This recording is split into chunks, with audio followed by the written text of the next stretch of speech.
Morbidity Pathshala on the subject social medicine and community health.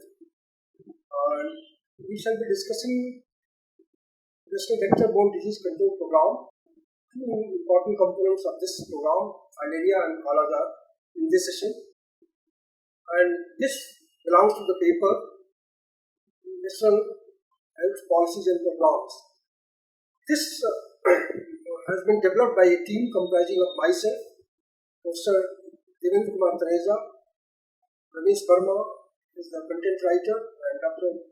Pratap Banerjee from New Delhi is the content reviewer. The learning objective that has been set for this session is one should be able to state the problem of lymphatic filariasis, mention the strategies for elimination of lymphatic filariasis, enumerate key points in morbidity management and disability alleviation, and state problems of Kala-Azar, mention strategies for Kala-Azar elimination, and enumerate initiatives for Kala-Azar elimination. As we all know that filaria has been a neglected disease because it doesn't contribute to mortality, but it imposes serious, significant morbidity, and therefore it has immense socioeconomic consequences. It affects many poor communities more. Lymphatic filariasis is caused by two organisms. One is Filaria bankructi, and second is the Rosea malai. The commonest organism is Filaria bankructi, and this disease is transmitted to man by the bite of infected mosquitoes, Culex and Mansonia. Lymphatic filariasis is the second leading cause of long-term disability, immediately after mood disorders. Filariasis has been a major public health problem in India, next only to malaria, and that's why when Government of India started various programs after malaria, immediately they took the problem of filariasis control, although the required emphasis was not given in this disease. Alleviation 1872 in Calcutta discovered microfilaria in the peripheral blood. So this is a old disease and came to the knowledge long back, even in India. The indigenous cases have been reported from about 250 districts in 20 states and union territories. So this disease is endemic in many parts of has been endemic in many parts. The northwestern states, union territories are known to be free from indigenous acquired filarial infection because of their peculiar geographical conditions and so many other factors.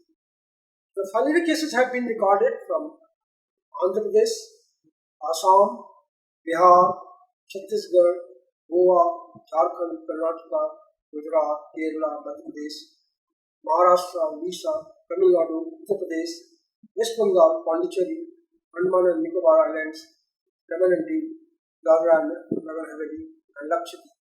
Out of these, Bihar and Uttar Pradesh have been contributing significantly, about two-thirds of the total case load. An estimated 600 million people are living in these areas. That is the population at risk is about 600 million. Out of these, 120 million population is living in urban areas. So this disease is common both in urban as well as in rural areas. India accounts for about 40% of 120 million estimated cases globally with either disease or infection, microfilaria cases. So, looking at the global population and India's population contributes to 1/6 of the world's population, roughly 16%, and 40% cases are being contributed by India only. This is a very serious concern. The average microfilaria rate came down from 1.24% to 0.29% from 2004 to 2030 after the various interventions carried out under the National Vector-Borne Disease Control Program. This is average statistics. And looking at this performance, one will feel that the performance has been quite significant. However, there are many districts in the country which have microfilaria carrier rate more than 1%, and this is the critical level we consider for program implementation. The target year for global elimination of the disease is by the year 2020. Globally, the target has been set that by year 2020 we will be able to eliminate lymphatic filariasis. However, in Indian context, the target was kept at 2015, which could not be achieved. As far as organization of National Filaria Control Program is concerned, this program, after National Family Planning Program, National Malaria Control Program, National Filaria Control Program was initiated in the year 1955. And the basis for organization of this program was a pilot project that was carried out in Odisha from 1949 to 1954. And the findings of this study, that is the three approaches that was adopted in that, it was observed that if the multi-pronged strategies are taken into account, the filaria control is possible. And that's why, based on the findings of this study, the National Filaria Control Program was launched in the year 1955 with the objectives of eliminating the problem, that is, to undertake control measures in the endemic area. For delimiting the problem, the survey methodology were adopted, and then control strategies were evolved from time to time. And in this process, immense contribution has been done by the independent assessment by Indian Council of Medical Research in the year 1960s, 70, 1982, and 1995. So at 4 times, Indian Council of Medical Research has assessed them, and they have given key inputs for program implementation. Since 2003-2004, National Filaria Control Program has become an integral component of National Vector-Borne Disease Control Program. The Government of India is signatory to the World Health Assembly's resolution in 1997 for global elimination of lymphatic filariasis. Globally, we are committed to eliminate this disease by 2020. The National Health Policy 2002, which is a very important document, envisages the elimination of lymphatic filariasis in India by 2050. So, Indian government, that is National Health Policy, has contemplated 5-year earlier elimination of lymphatic filariasis in India. But however, we are very close to elimination, but we are still many things has to be done to reach that level.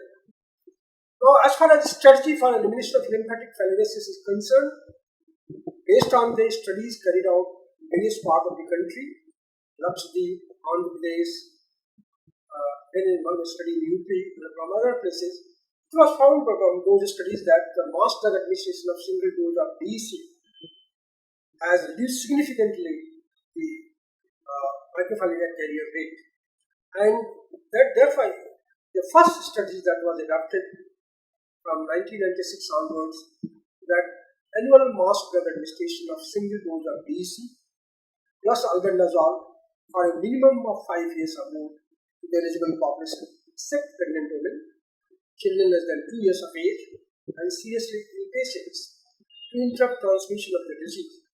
Why these 3 groups were eliminated? Because DEC may cause some adverse effect in pregnant women. Children less than 2 years don't need because of the pre-patent concept, and seriously ill patients have maybe also hazardous consequences because of the drug. So except these 3 groups, it was envisaged as a very important strategy that annual mass drug administration, and it was observed as National Filaria Day in the country. The second important component is home-based management of lymphedema cases and scaling up of hydrocele operations in identified CSCs, district hospitals, and medical colleges. Why home-based management becomes important? Because it was observed that most of the cases can be taken care of in the home as far as development of complications are concerned. Now, for this purpose, training programs has been initiated. Local people have been educated how to take care of local wound hygiene and food hygiene. And second important component was that the management of hydrocele and hernia cases. Why? Because for that purpose, line listing was done in each district, and Department of Surgery and Plastic Surgery were involved in that process, so that these cases can be managed, and morbidity reduction can be an important component of that, and disease control is important. For that purpose, DEC as well as antibiotics can be also considered. The third strategy was that is the vector control measures has to continue. And the fourth strategy, so home-based management of pneumatic cases, scaling of hydrocele operations and identify CSCs, district hospital and medical colleges, because hydrocele cases particularly can be easily taken care of. But lymphedema cases, even if they survive after surgery, also there are possibilities of complications, and therefore that was the scaling up of the hydrocele operation procedures by logistic support and by human resource development has been taken on a larger scale. The third strategy has been, very important strategy has been that anti-larval and under control vector control measures must continue. And the last strategy was huge involvement of the community in this work. Now, validation through transmission assessment survey, it was decided that once a district reaches to level of microfilaria carrier less than 1, and the district which have completed 5 rounds of MDA by the end of 2030, as per WHO guidelines, the district having observed minimum 5 rounds of MDA is more than 65% coverage against total population at risk, they should be assessed for transmission assessment survey. During 2012 and 13, 4 districts, 2013, 14 and 7 districts have been successfully completed transmission assessment survey. During 2014-15, transmission assessment is expected to be carried out in 96 districts. While the transmission assessment, out of these 55 districts have already completed initial microfilaria survey, and few are in the process of completing transmission assessment survey. Now, transmission assessment survey is carried out in those districts where it has been observed that the microfilaria rate has been less than 1%. Then in identified clusters, the live blood space is taken just to confirm whether this is the truth or not, and then after that we go for microfilaria antigenemia by ICT test, and then we say that we can take a decision that the can be stopped in those instances. Now, this transmission assessment survey has been considered as an important tool in the elimination process, and based on that we can take our decisions. Transmission assessment surveys have been carried out in many districts, and that will help us in modifying our programs and taking in the stage control strategies or elimination strategies for microfilaria. And this is based on the microfilaria carrier rate, and if it is less than 1%, we will be doing school surveys from 2 to 9 years and finding out whether filaria antigenemia is present or not. Because if the young population is being affected, then it means that disease transmission processes are going on in that particular area. So we have to take into cognizance the environmental factors, other factors, and that control strategy has to continue. But one most important thing is the community participation in mass drug administration. It has been observed in many countries in the world that where community came forward, that is the popularly known as community approach, community directed approach, they ensure that everybody consumes easy, and once there is a sense of belonging that this program is running for them, Now, as far as community participation is concerned, community can participate at 4 levels: in planning stage, in delivery of services, in utilization of services, and in prevention of services. Therefore, it becomes important that all the 4 strategies, particularly for this program, are vital. Now, morbidity management and disability elevation is an important component. Morbidity management is considered the key pillar of strategy of elimination of lymphatic filariasis, because people can understand by using this approach that hydrocele cases are taken care of, that something is being done positively for them. States, union territories were advised to on scaling up home-based morbidity management, lymphedema cases, and hydrocele operations.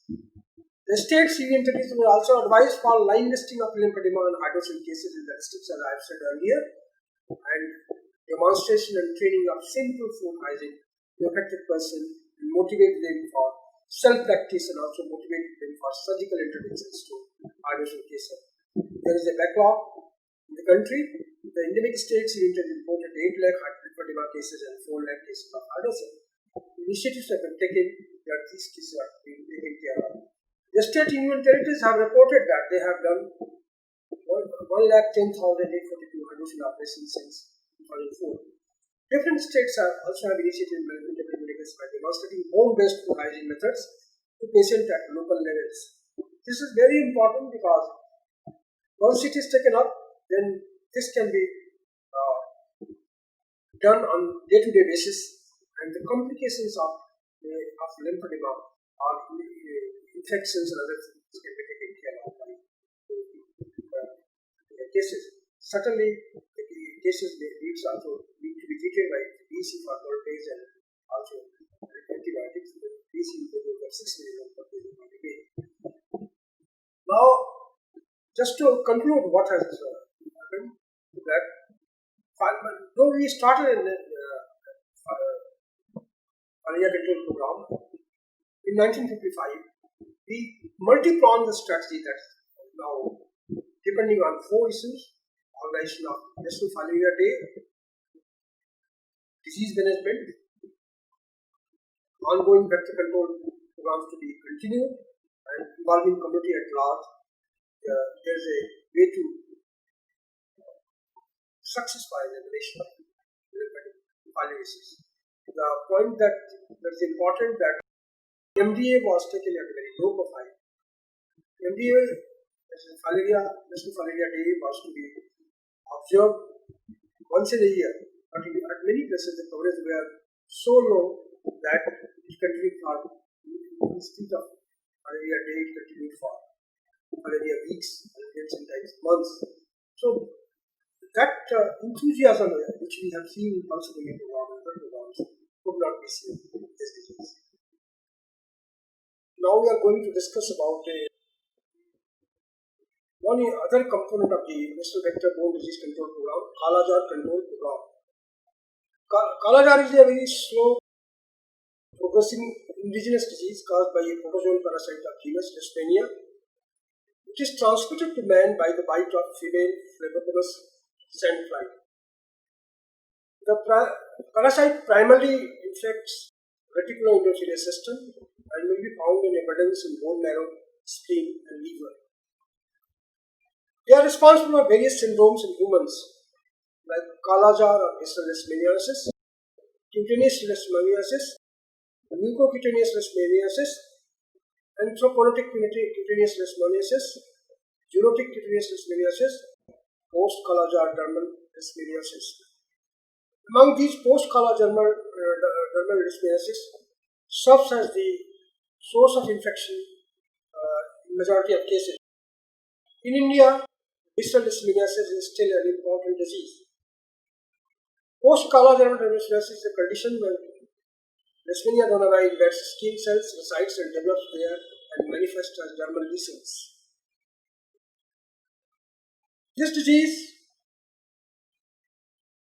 is, if you look at the globally, there are about 88 countries in the world which are endemic to Kala-Azar, and among them 90% of cases are being contributed by India, Bangladesh, Nepal, Sudan and Brazil. these four or five countries come together, they contribute to about majority of the cases in the globe. In India, the problem is, Kala-Azar is that it is confined to certain geographical areas, and there are about, like Bihar, certain part of West Bengal, and other regions of the country. Though the vector, the disease, that is the phlebotomous argentifex, is present globally, but there are two factors in the transmission of disease. One is the reservoir, and another is the vector. Simply presence of vector is not going to make a difference, because there must be a reservoir also. As far as Bihar is concerned, the housing conditions are as such that favors the increasing density of phlebotomous sandfly, female phlebotomous sandfly, and that is the reason for why this disease is rampant in certain geographical areas, particularly muddy soil. Their habitat is crates and crevices of houses. Now, as far as problem statement is concerned, there are many districts in India which are endemic to this disease. Kala-Azar is currently endemic in 31 districts of Bihar, 11 districts of West Bengal, 6 districts of Uttar Pradesh, particularly eastern Uttar Pradesh, and 4 districts of Jharkhand. Nearly 130 million populations of India are at risk of the disease in these states. So, and in the year 2014, 9,241 cases of Kala-Azar and 11 deaths were reported from the country. Maximum cases of Kala-Azar were reported from Bihar, followed by Jharkhand and West Bengal. So Bihar is the heartland of Kala-Azar, and up to 28th February 2015, 1,184 cases of Kala-Azar were reported in India. In 1990-91, centrally sponsored Kala-Azar control program was launched in Bihar and West Bengal by Government of India. Looking at the problem of geographical distribution of the disease into certain areas, this program was launched in Bihar and West Bengal by Government of India so that these problems can be taken care of. And the components of the program has been primarily to detect Kala-Azar, to provide treatment to them, to do vector surveillance and other morbidity management techniques. It was brought out that the primary health systems must be brought out in the ambit of that. So, since 1991, when the centrally sponsored Kala-Azar control program was launched in these two states, significant progress has taken place. Still, this disease has not reached to the elimination stage. Now, we'll be discussing the next component, that is the Government of India provided Kala-Azar medicines, insecticides, technical support, and the state governments implemented the program through primary healthcare system, that is the network of sub-centers, PSCs, community health centers. Why it was implemented through primary health centers? Because in that situation, the high information education and communication activities will be more, and most of the cases are coming to these systems so that they can be taken. The program was further intensified in the year 1991 and 92, which led to improved case registration through primary healthcare system. Now, the idea was that these PSC system were informed that how to detect these cases based on the important case definition was given to them, that is fever and more than 2 weeks, and other suspicion indexes were told to them so that they can at least be sensitized to pick up Kala-Azar cases. Although in the National Health Policy 2002, Kala-Azar was to be eliminated by 2010, it was not achieved, and therefore the target was further extended by Government of India by 2015. Now, Once this Government of India started this program, then in 2003 and 2004, the Kala-Azar control program was merged with the National Vector-Borne Disease Control Program because identifying the commonality of factors. So Kala-Azar became an integral part of this disease, although it is of geographical, it is confined to certain areas of the country only, but it became an integral part of the National Vector-Borne Disease Control Program. Then, if you look at the various strategies for Kala-Azar elimination program, the most important strategy is parasite elimination and disease management. But we are contemplating that the reservoir will be reduced. And if the reservoir is reduced, the cases are not there. When if the vector is present, the disease will not, transmission will not take place. So the first approach was that efficient case detection and disease management. Early case detection and complete treatment has been considered the key strategy of Kala-Azar elimination. And for early detection of cases, the suspicion index and one workable definition has been worked out so that on the basis of that, staff can detect these cases by both active and passive surveillance is certainly going on, but active surveillance mechanisms have been also instituted. Information, education, and communication drive was taken so that people are made aware that who are likely to suffer from Kala-Azar, and once they suffer, where to go for treatment and other investigations. And in order to provide complete treatment, and drug provisions were made, there was no shortage of drugs, and strengthening of referral mechanism for complicated cases. Other initiatives were also taken so that the patient can have higher compliance for treatment. The second approach was integrated vector control, indoor residual spraying. The key to success: DDT, 2 rounds of spray, plus in some areas now resistance are being reported, so we can go for other kind of drugs, other insecticides. Environmental management by maintenance of sanitation hygiene, particularly as the habitat of the sandfly is collects and crevices of houses. So by managing the house conditions, things can be taken care of. Even incentives for constructing small houses have been taken care by the government. Then supporting interventions in terms of behavioral change communication for social mobilization. Because social mobilization is an important part. Many people are reluctant to come to the treatment centers because of a variety of reasons. And if it is they are informed well, they are well supported well, they are brought to the centers and efficient treatment is done, probably their confidence in the health system will increase. And this is likely to bring out behavioral change communication. Then intersector convergence. It is often said that if you want to succeed in any program, you must reach to each and everyone, you must adopt appropriate technologies, and there must be intersectoral convergence for improving the efficiency of the system. So all departments which are linked to housing and other departments and extension departments, they are made aware so that Kala-Azar elimination becomes a dream. It's considered a dream can be a reality.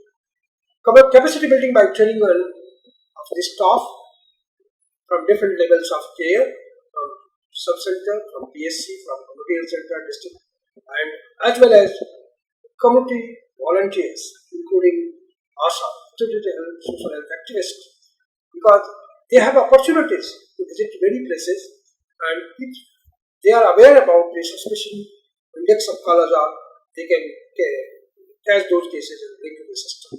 So capacity building of the staff and monitoring and evaluation of the program on day-to-day basis becomes key input for key strategies for Kala-Azar elimination. So just to summarize, we have to take into account that the reservoir of the disease is reduced by efficient parasite elimination and disease management, and also the transmission potential of the vector. If the vector density is reduced, the chances of disease transmission will be less. For efficient mobilization of the cases from the periphery, there is need for capacity building of the staff as well. In the program, diagnostic tools in the form of rapid diagnostic kits have been provided so that Kala-Azar cases can be Untitled have been provided so that immediately disease can be diagnosed. And there are many drugs available. Kala-Azar has a long history of drugs: ureastigomine, monosodium gluconate, then amphotericin B. Meltofecin is a very effective oral drug which can be given for 28 days. Indoor residual spray which 50% for vector control twice a year has been considered as another important initiative has been taken in this direction. And incentives to the Kala-Azar patient towards loss of wages, because if a patient, most of the victims of Kala-Azar are poor patients, and if they come for treatment, they lose money because they are not gainfully employed. So, an incentive has been given for that purpose, 50 per day during the period of treatment. And also, those persons who are coming there, they have been provided with other support in terms of food, free diet support to the patient, and one attendant accompanying the patient.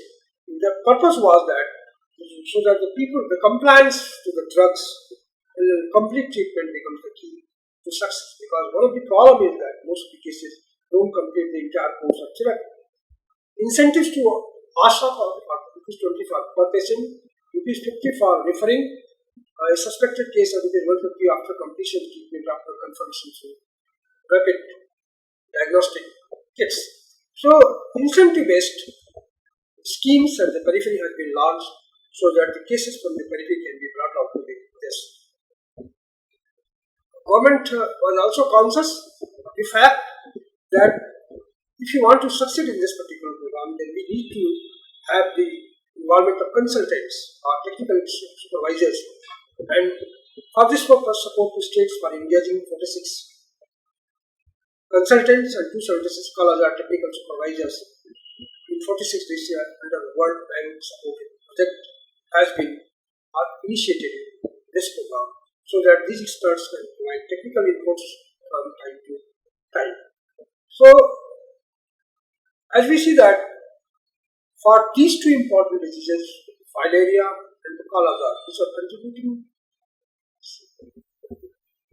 the first disease is causing morbidities or disabilities. The second disease, Kala-Azar, is causing death among the people. Government had taken key initiatives, and strategically we are very sound. That there is enough evidence that if these strategies are eliminated or implemented in a proper manner, there is every chance of success. However, the one point that has to be taken into account that in any program we must know where we stand, and that is why monitoring, supervision, and independent evaluations have been also considered as a key input in this program. There is no dearth of logistic drugs, case detection mechanisms have been streamlined, surveillance mechanisms both in terms of active and passive surveillance have been streamlined, so that we can take care of, can detect cases of Kala-Azar and we can manage these cases efficiently. Thank you very much for